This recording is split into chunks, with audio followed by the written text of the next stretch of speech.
Liverpool. Doesn't stop, does it? Now, let's turn our attention to what is happening abroad, because a British man freed from prison after being held by Russian-backed forces in Ukraine says he was treated worse than a dog and feared he would be killed. Yeah, speaking to the Sun on Sunday newspaper, Aidan Eslin, who was released with 4 other Britons earlier this week, told how he was beaten, kept in solitary confinement for 5 months and stabbed by a Russian officer, as Simon Jones now reports. Well, staying with that theme, hundreds of people have been arrested by authorities as protests against Russia's new partial mobilisation, as it's been called, continue across the country. That's according to an...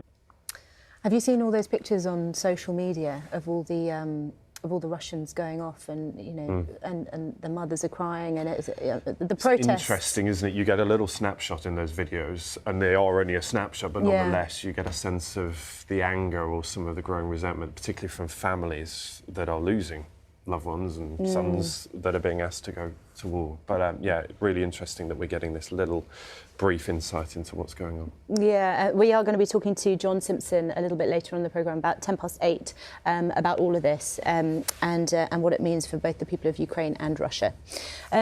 Let's talk about what's going on in Nova Scotia, because the military is being deployed there after the tropical storm Fiona has been battering the coastline. Yeah, hundreds of thousands of people across 5 different Canadian provinces have now been left without power. Officials have warned of severe damage to critical infrastructure, with trees and power lines down and houses washed into the sea. Liana Hosea reports.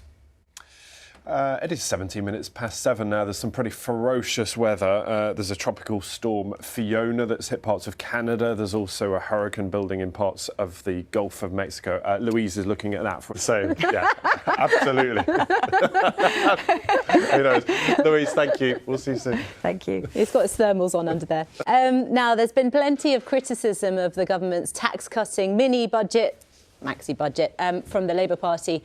But we're also bringing you reaction from other parties as well. Yeah, Ian Blackford is the Westminster leader of the Scottish National Party. Of course, if you're watching in Scotland, some of those proposals that were announced on Friday don't actually apply. So things like scrapping that additional rate of income tax, that cut in the basic rate of tax, and also that stamp duty cut. Of course, Scotland has the devolved powers to decide those things itself.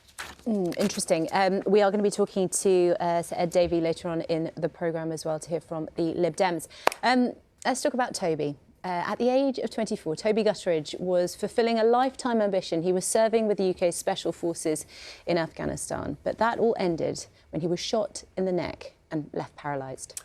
13 years on, Toby's written a book about what he's been through and his recovery, in the hope that others can draw strength from his story. Edward Salt went to meet him.